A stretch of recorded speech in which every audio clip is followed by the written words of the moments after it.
Bonjour à vous tous qui nous suivez, qui nous regardez à travers le monde, et beaucoup plus ici en Belgique. Nous sommes ici dans le bureau de l'apôtre Van de Poet, qui est un des responsables des leaders ici en Belgique. Pasteur, bonjour. Bonjour. Est-ce que vous pouvez vous présenter à tous ceux qui nous regardent à travers le monde? Alors je suis d'abord et avant tout un père de famille. Je suis marié depuis bientôt 50 ans. J'ai 5 enfants qui sont tous mariés aujourd'hui et ils sont tous au service du Seigneur dans le royaume de Dieu dans différentes positions, capacités. Et pour moi c'est un sujet de joie et vraiment de bonheur de savoir que chacun de mes enfants suivent les traces du papa. J'ai des beaux enfants qui sont remarquables et bien sûr j'ai 4 fils, une fille et 14 petits-enfants.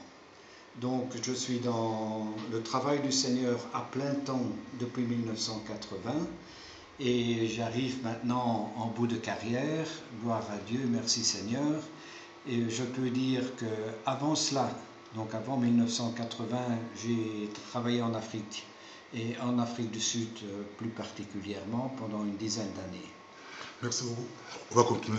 Vous êtes un des pasteurs qui a marqué la Belgique, qui a marqué l'histoire des églises ici en Belgique. Donc nous bénissons notre Dieu pour cela. Mais votre appel, c'était comment? Alors je dirais que si j'ai marqué la Belgique, c'est formidable, mais je continuerai à essayer de la marquer encore plus parce que mon travail n'est pas encore terminé.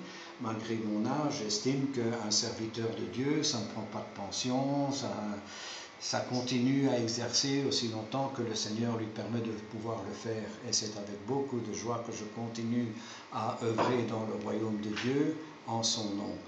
Donc, je continue à exercer le ministère à différents niveaux de responsabilité, mais ça, on va certainement en parler un peu plus tard. J'estime que dans ce pays, c'est le Seigneur qui m'a appelé à y exercer le ministère. Auparavant, donc, comme je l'ai dit, j'étais en Afrique. Et le Seigneur m'a clairement parlé d'une voix audible sur une plage en Afrique du Sud pour que je rentre au pays de mes pères pour y apporter la bonne nouvelle du salut à mes contemporains.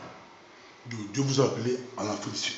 Dieu m'a appelé en Afrique du Sud, c'est clair, oui. Donc maintenant, nous comprenons pourquoi l'apôtre Van de Poet a impacté la Belgique, la diaspora. Il a aidé beaucoup de pasteurs qui sont arrivés.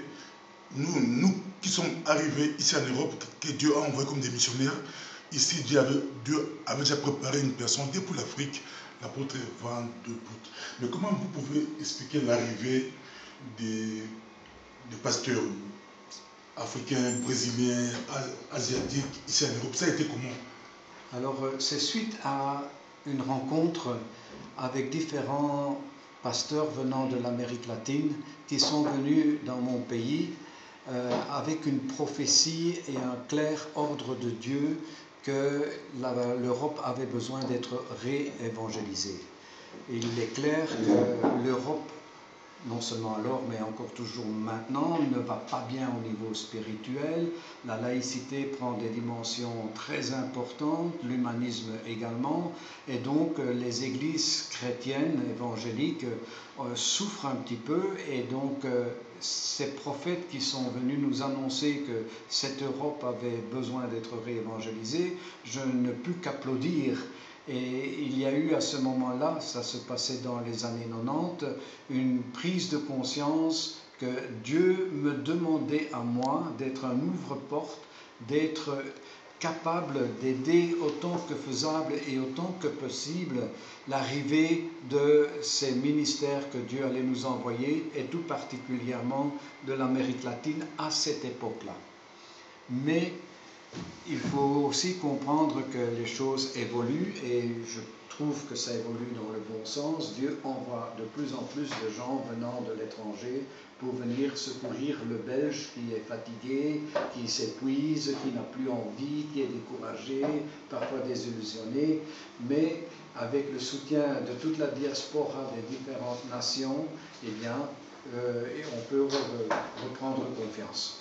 Et si on vous demandait par rapport à l'apport de la diaspora congolaise ou brésilienne, qu'est-ce que vous pouvez dire? Mais quand je parle de diaspora, je soulignerai qu'il y a deux grandes tendances en Belgique. Là, je parle non plus de l'Europe, mais je parle de mon pays, la Belgique. Je suis citoyen belge et donc j'ai à cœur mon pays et j'essaye de porter ma brique à la construction spirituelle de ce pays. Mais si je regarde les églises belges dans ce pays, je dois dire qu'il y a un problème spirituel et tout particulièrement à Bruxelles. Dans les provinces, c'est un peu différent, mais chez nous, c'est quand même à Bruxelles une situation critique. Et c'est là où je vois que Dieu a fait une percée au niveau des églises évangéliques dans une croissance de la diaspora des églises congolaises et brésiliennes tout particulièrement. Les plus larges églises en Belgique sont des églises congolaises et ensuite brésiliennes. Et gloire à Dieu pour cet apport, parce que là où il y a de la prière, là où il y a la présence de Dieu dans les églises, le ciel s'ouvre, la bénédiction s'obtient, il y a quand même un changement d'atmosphère. Donc tout ça n'est qu'un plus pour moi dans ma perspective et ma compréhension de ce que l'Esprit de Dieu veut faire dans ce pays. Merci beaucoup.